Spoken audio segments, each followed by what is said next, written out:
Hey, folks, and welcome to the Verdant Studios podcast. I'm Randy Wilburn, and I'll be your host for this wonderful podcast. I'm sitting here with none other than Jessica Hester, the CEO of Verdant Studios. Jessica, how are you doing today? I'm doing very well, Randy. How are you? I'm doing excellent. I'm doing excellent. It's we certainly not for lack of technical challenges. It took us a minute to get this together, but I'm glad that we had a chance to sit down and talk again. This is the second time that we've actually had a chance to sit down and kind of go through the superhero origin story of you and Verdant Studios. So I'm excited about being able to do this once more, and I'm looking forward to learning more about you and more about the wonderful team that you have assembled up there in Rogers, Arkansas. And so I'd love for you just to kind of share a little bit about your background and how did you get into architecture?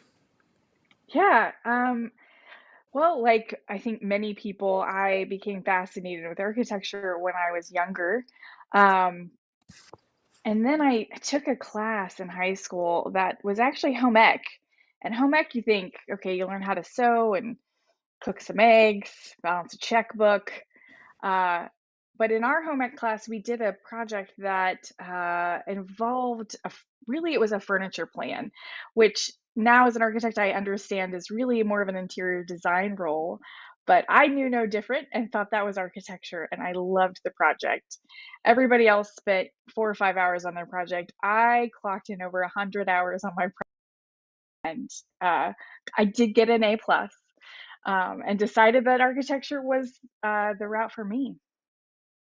Yeah, no, I love that story, and hearing it for the second time sounds even better, because I think sometimes we need those little nudges in the direction that we want to go, and so I think that's really cool, and the sad thing, Jessica, is that they don't offer home ec the way they used to in high schools anymore.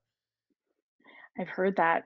I've heard that that is not an option the way it was Yeah. 20 plus years ago. It definitely isn't. So certainly I'm glad that you had a chance to kind of share that and have that experience.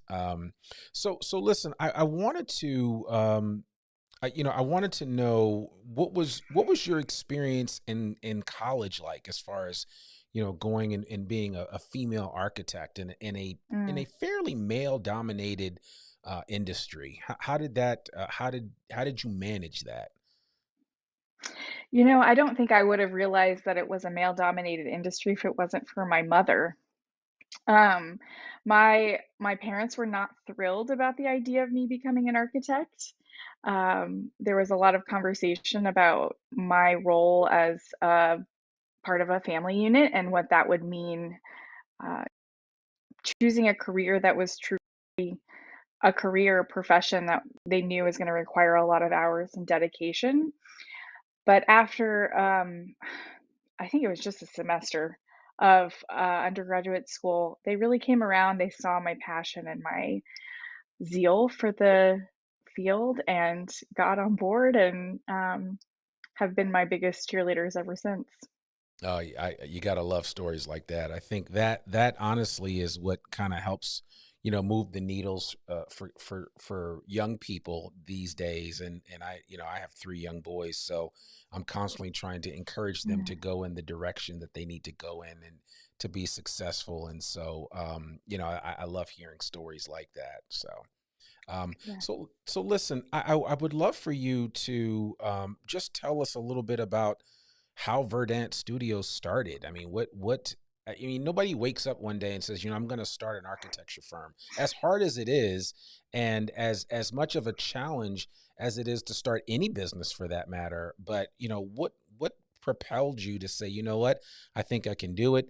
I'm going to go into an industry that can be very difficult. It's quite demanding, and say that I'm going to start in a competitive architectural design firm that's going to go out there and compete for the best jobs that are available in the marketplace.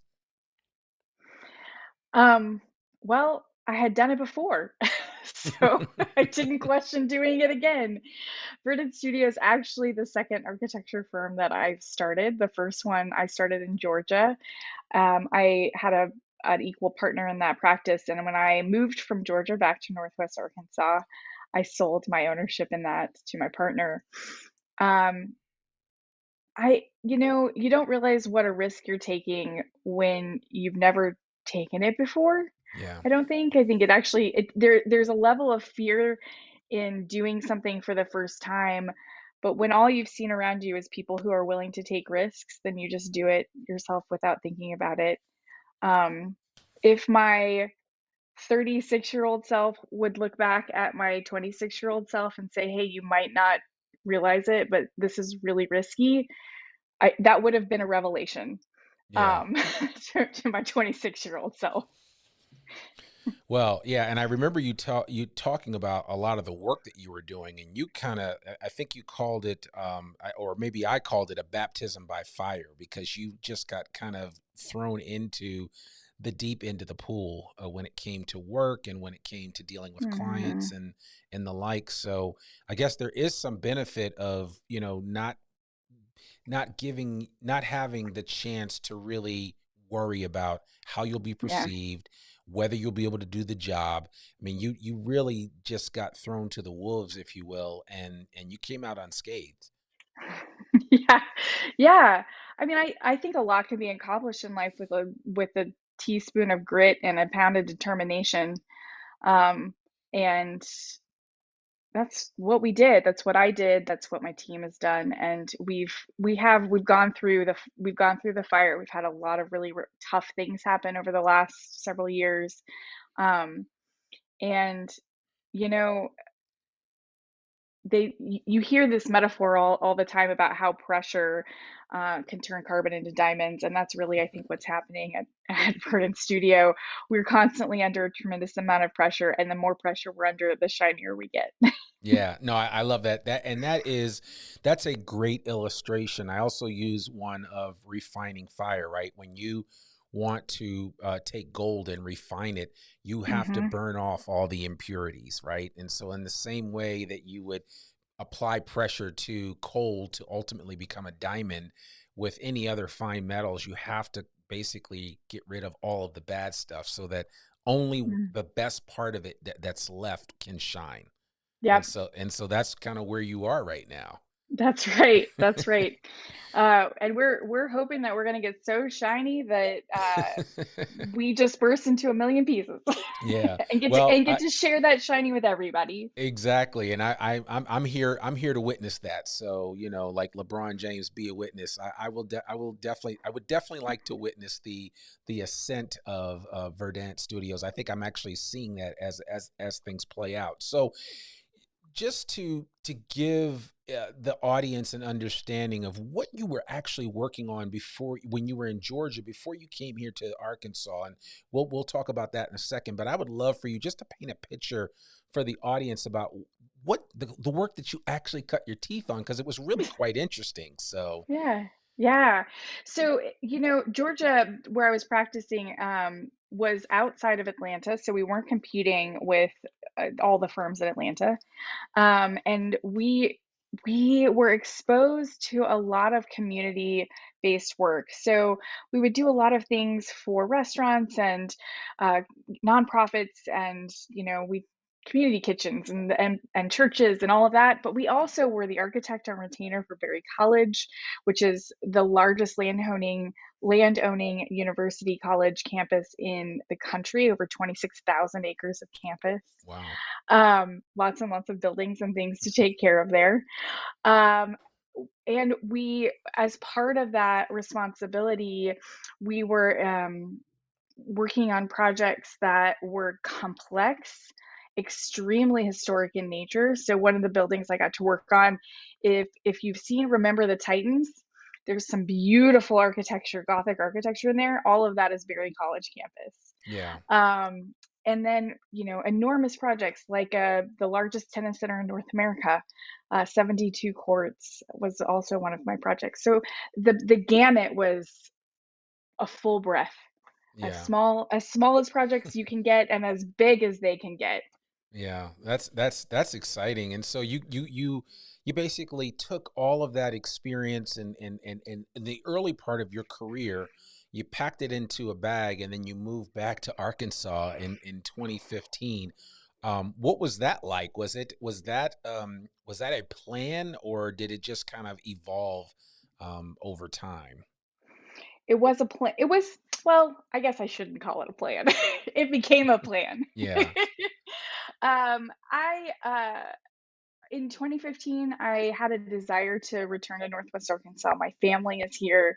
My parents have owned a jewelry store in downtown Rogers for 30 years. They actually just recently retired. Oh, wow.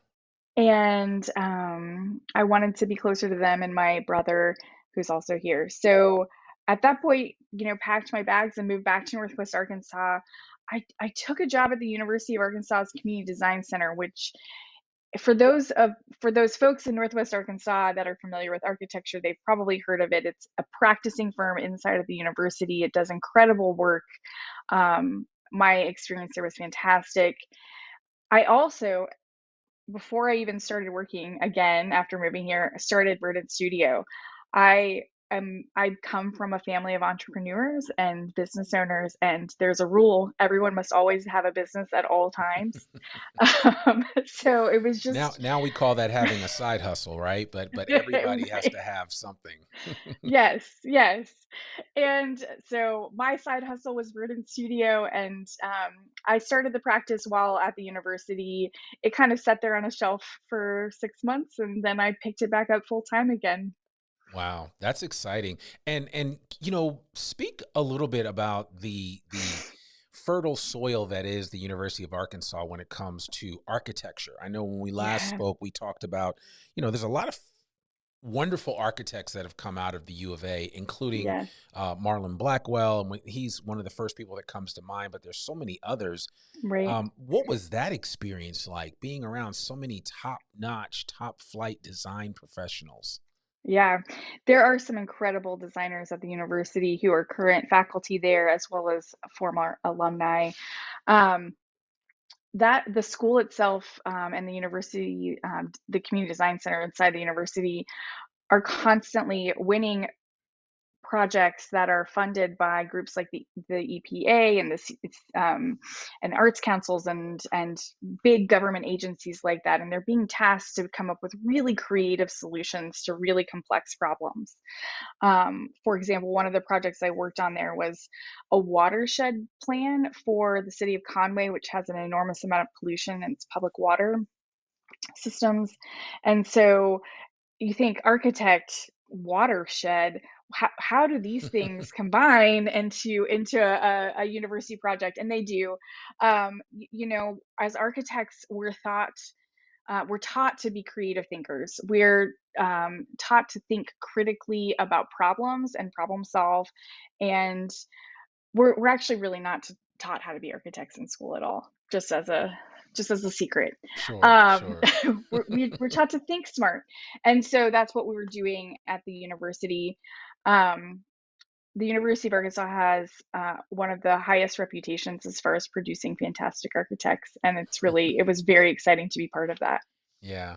Well, so tell me, what has that been like recruiting at the U of A, right? I mean, so you've had some experience, you're familiar with the campus.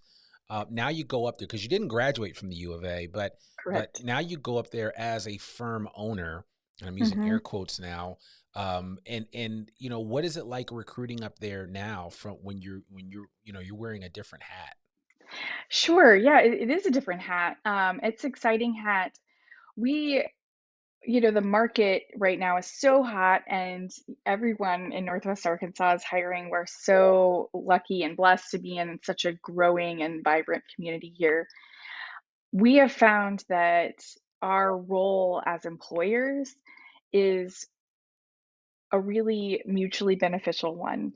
So we get to provide an opportunity for students to come and learn in an environment that both enhances their career and their ability to get their required internship hours towards licensure so on. But also, we have an environment that's full of creative folks doing things outside of architecture that make what we're doing really interesting. And Yeah. people are hungry for that. So it's been a really exciting time as far as recruitment goes. Yeah, well, and I'm glad you're saying that because as I talk to individual firm owners from around the country, design firm owners, that's their biggest. I mean, that's any design firm owner's biggest challenge, right? When you think of that human capital, the those young individuals that are going to come in and be the next generation of talent Mhm, that helps take Verdant Studios to the next level, being able to identify them, cultivate them, and encourage them to think about, um, Verdant Studios as a landing place, so that they can yeah. further their career experience. Yeah, and it absolutely is, and I we get to offer something pretty unique, and ironically, since the last time we talked, Randy, our recruitment has really, just skyrocketed, and, I mean, we are always looking for incredible talent and are excited about the people who are walking through our door because we're doing fun and exciting work. Well, I mean, I love that, but and I think it's important to know that, right? Because a lot of times, especially for young people, if anybody's watching this and you're at the U of A and you love Northwest Arkansas, you may not have to leave Northwest Arkansas. There's a little company right up the road in Rogers that might be perfect for you in Yeah, Verdant Studios. But then also for somebody watching this that may be in another part of the country, but has heard so many good things about one of the fastest growing MSAs in the country in mhm, Northwest Arkansas that says, "Hey, you know what? I don't know that if I want to be on the coast. I want to live in a place where I can, I can enjoy the outdoors and just experience life a little differently because that's kind of how things are here in Northwest Arkansas." I would love for you just to kind of speak about the general area that is the home base for Verdant Studios and how that has played into not only your the design aesthetic that you practice at Verdant, but also mhm. just in living here. Yeah. Northwest Arkansas is so easy to talk about. It's so fun to talk about. There's so much going on here. You know, I remember, Rogers in particular, which is where our office is, as a child, it was basically a bunch of fields. Downtown was there, but it was relatively vacant, and in the last 30 years, it has gone from that to this incredible community full of the most outstanding restaurants and food, incredible trail systems. You can walk, ride your bike, do rollerblade, which is a thing now, which terrifies me, by the way. But you can do all sorts of activities all over Northwest Arkansas. Our museums are top notch, world class museums. Our healthcare system is incredible as well. All the things that support quality of life here are what you would expect just about anywhere else in the country, and better. So I never thought I would move back to Northwest Arkansas, I tell and people I think never to say never. never say never because it is one of the best places on earth. Yeah, it really is, and in my day job, I talk about Northwest Arkansas all the time on a Sure. podcast, and so it is near and dear to my heart. But once people, I mean, the secret is starting to get out. It's It not it fully out, but is. I think if anything, that will continue to be a tremendous asset for you from a Mhm. recruitment and retention perspective. So, I encourage you.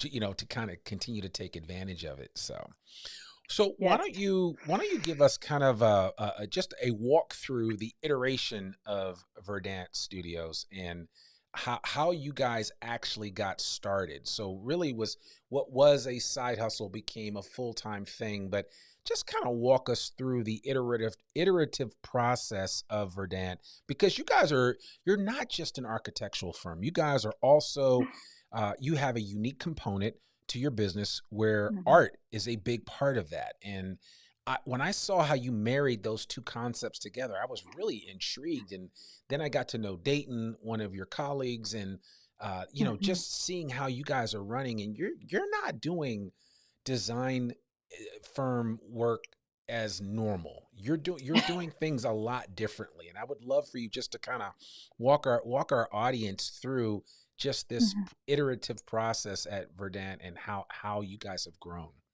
Yeah, of course. So, Verdant Studio started with me and a laptop.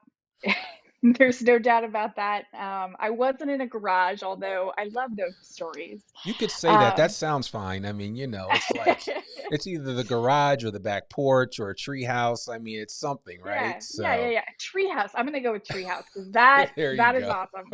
Um, And very quickly, I had an intern that wanted to come work for me. Her background was in interior design, and she brought a lot to the company. She worked for me for many, many years, and together we did a lot of projects.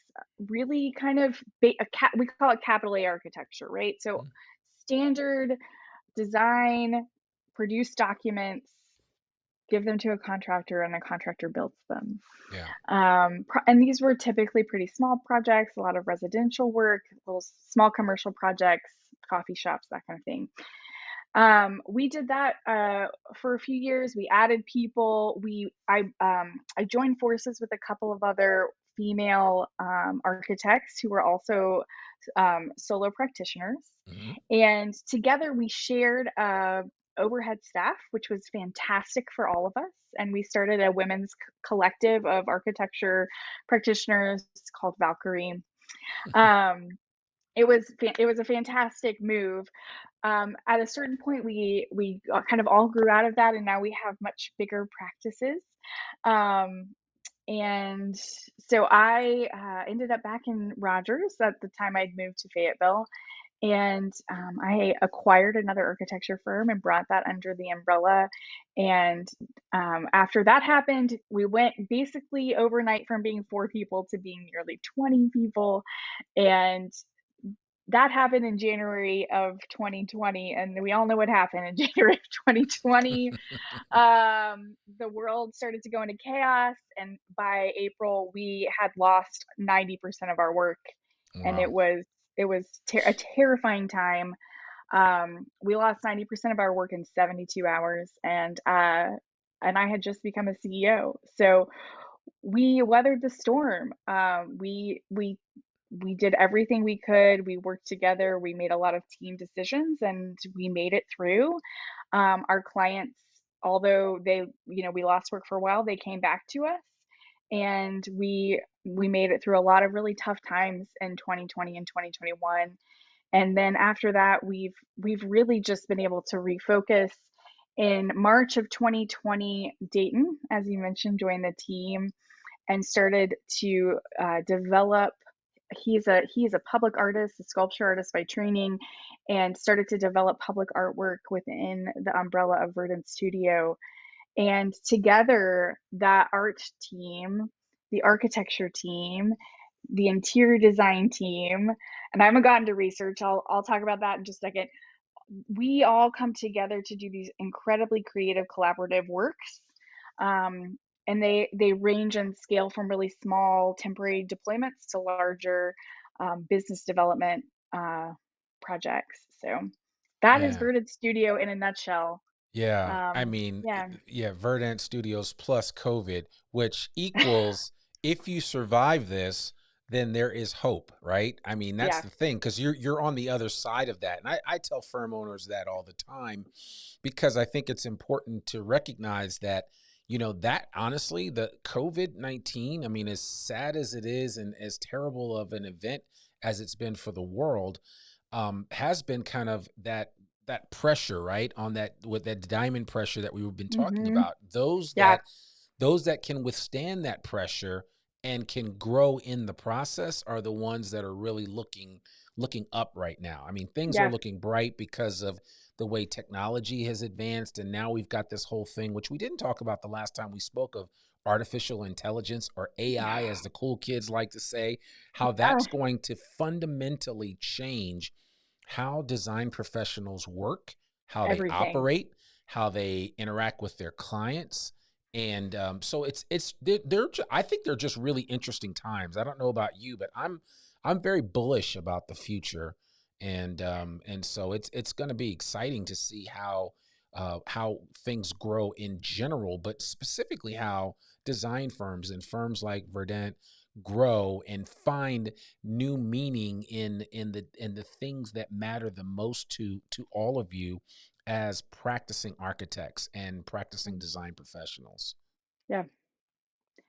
The AI is gonna be a game changer. There's no doubt about that. I'm kind of watching from the sidelines right now to Yeah. see, what happens in the world of design, but it is something to definitely keep our eye on. Yeah, it really is. I mean, it's just a matter of time before you can basically talk to a computer and put out what you would have normally put out on BIM or Revit, and it will just present itself to It'll just you. do it. Yeah, and then it's kind of crazy when you think about it, but at the same time, you still need the sense and sensibility of a practicing design professional to Mhm, to be able to modify that, because in a 3D environment you still know or hold that trump card of what's really going to work right in a mhm, space. And so mhm. I think that to me is your ace in the hole, if you will, and I'm using a ton of metaphors here, but the bottom line is that I there's going to still be a need for tremendously aware design professionals, and also for an understanding of what is good design, because I Right. just I just don't know that a computer is going to be able to process that. It will only be able to process what you tell it, and over time it will develop, I think, but we'll see. I think it's going to be interesting. So It is gonna be interesting. I agree.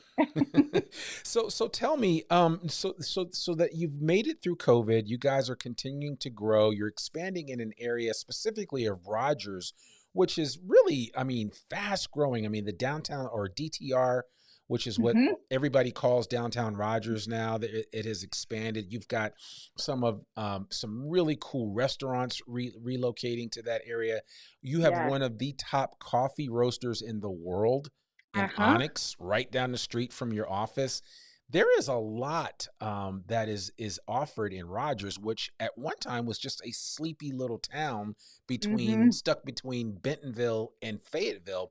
But I think for people listening to this that may not get it, I mean, you guys are really on the upside of some major growth, and there's some Mhm. beautiful housing stock in Rogers. I mean, there's a little bit of everything there. There really is. Downtown Rogers is fantastic. I really consider downtown Rogers my home in many ways, as my parents have been in downtown for so long. Um, they bought their building in 19 I think it was 1994, and have just really contributed to this community, and I feel like I'm taking a family torch in many ways, and carrying it. My mom started the Downtown Merchant Association. I Mm. just all the things that my parents have done, and I'm really honored to carry on that through Verdant Studio and our work. So will there, and you mentioned that your parents are retiring, will a family Yeah. member still run the business, or are they selling? No, neither. They just are shuttering the Oh, business. My wow, dad, interesting. yeah. Well, my dad's a master jeweler. He's one of 100 and about 125 in the world, and Wow. that's just not a thing you can teach. Oh my So, gosh. I mean, it is. He's actually taught a lot of people, but he's has a talent that is unique, and he'll still do a little bit of stuff on the side for long term clients. He set a shop up at home. We built him a Yeah. barn dominium. Oh, there you go. I like that, a barn dominium. So We that did. sound that sounds like something that Verdant Studios would design Yep, that is for a Verdant client. So Studio did design that, yes. yeah. Well, so listen, the last time we spoke, and I know we talked about like a lot of the businesses and individuals that have made an impression upon you as you're growing this Mm, company. And you mentioned Patagonia as one mm, example, and I would love for you just to kind of talk about that a little bit, and why a company like Patagonia is an inspiration to you. yeah. I have had an admiration for that company for a very long time. Um, when I started the firm in Georgia, I got really into startups. I just constantly podcasts and reading, and um, an enormous fan of How I Built This, a podcast from NPR. And um, Patagonia has an episode on that early on that talks about their company culture and how impactful that was in the growth of their business.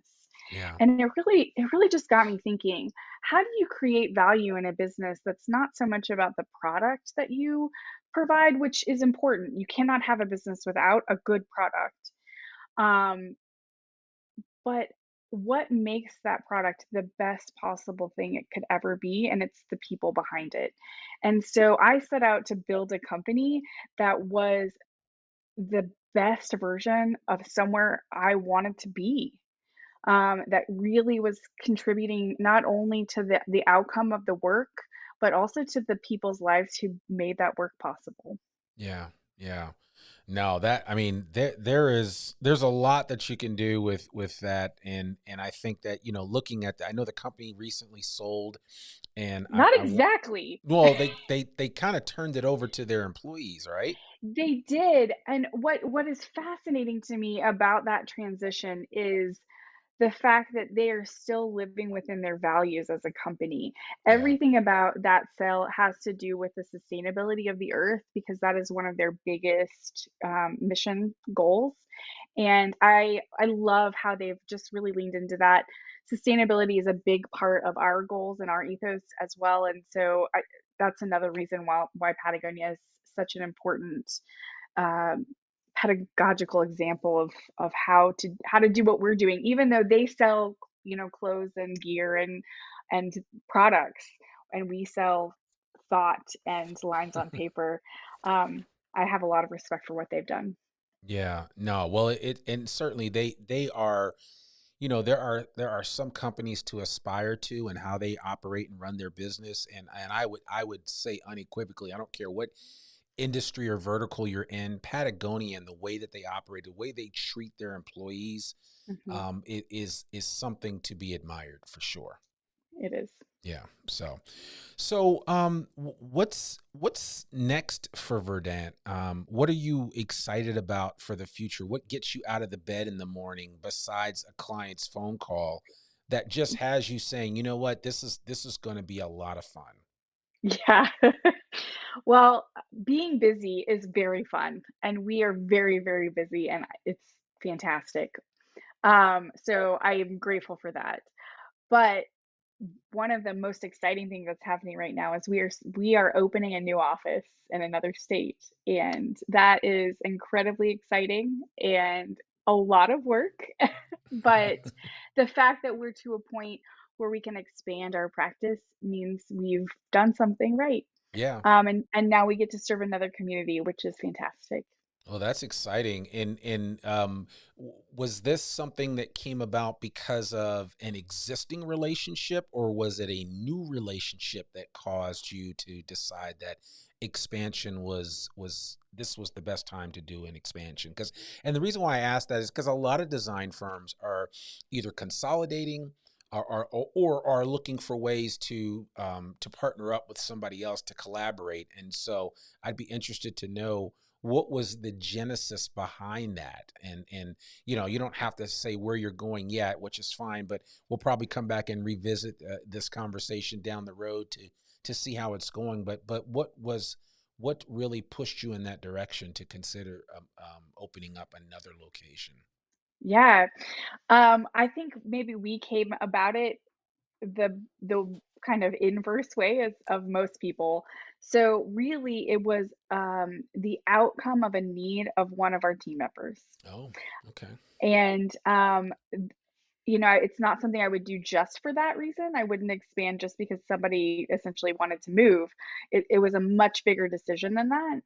Um, the team member who was moving is a critical part of our process and our program, and also where they were moving and the strategic nature of that location decision is is extremely well researched, and in this area is growing very similarly to Northwest Arkansas, and we feel like we can participate in that growth in the way that we are here in Northwest Arkansas.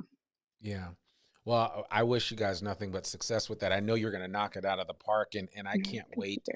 until you guys are able to reveal that. Because I know a lot of firms, especially during the pandemic, when remote work became the thing, Yeah, and people had to leave, or people, a lot of times you have a right. great employee that has to move because they have to take care of an aging parent. I have an older Yeah. mom, and one day I'm going to have to take care of her, and that may Mhm. require me to make some major alterations to my lifestyle, including Mhm. how and where I work.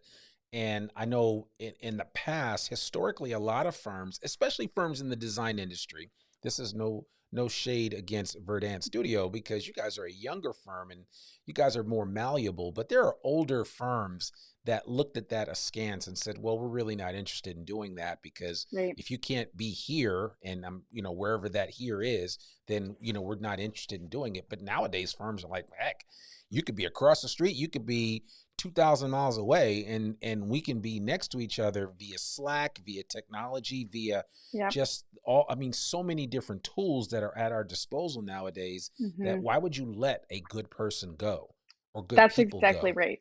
Yeah. And that I mean, that was a big part of this decision-making process was the ability to we worked remotely for 2 years, between COVID and building out a new office space. Yeah. There's no reason we can't make it work, and even beyond this particular team member, we have team members who live in Missouri, we have members that live in Oklahoma. We make it work from wherever, and, luckily people are close enough that when we wanna be in person and we wanna collaborate in person, we can make that happen pretty easily, and so there's just so many options nowadays. Yeah, no, they really are. And so, well, I want to ask you about one other thing that I know we talked about the last time, and that's this P word. The P word is placemaking. I would love for you to talk about creative placemaking and what that means to you, because I know it means different things to different people. I talked to people from ULI, the Urban Land Institute. Actually, you and I got to really connect at an Urban Land Institute event in Northwest Arkansas. But what this whole idea of placemaking, how does it scan for you at Verdant Studios and what you guys do? Yeah. So we are placemakers, and our version of placemaking includes creating places people love. That's our ultimate goal. That's why we wake up in the morning is we're trying to create places people love. And sometimes that means we're designing architecture with a capital A, and producing drawings. And sometimes that means we're convening folks to talk about what does art look like in our communities and how can we put more of it out there? What does it mean to have accessible spaces for people of all walks of life and abilities? Um, that is placemaking for us, and we it is so important to us that we have a person on our team who is completely dedicated to placemaking. That's it. Yeah. Yeah, I love that. I love that. And I mean, I think more and more people. I mean, are you do you see the young people coming out of school now with a better understanding of what placemaking is or how it fits into the overall scheme of being a design professional? Yes, absolutely. The education system has definitely caught on to the importance of, um, simply inclusiveness. The fact that not every piece of architecture has to be a piece of sculpture, that sometimes architecture is the most meeting the most simple needs. Yeah, And, it is generationally speaking, it is very important to those the folks coming out of school to design towards that, to meet those needs, to meet people where they're at, and to feed them with the kind of spaces that suit their lifestyles. yeah. No, that makes perfect sense, and I think as more and more people become acclimated to that, that it's going to create a greater awareness in the design industry space, both on the engineering side as well as on the architectural side. So, Mhm. I'm excited for that. Well, listen, as we wrap up, I would love for you to just for our audience. And that's really your audience. What would you want people to know about Verdant Studios that isn't easily transferable via a website, right? Because the idea is, and that's one of the reasons why we do videos and Hmm. podcasts like these, because we want to tell a story. We want to share the why behind why an organization exists in the first place.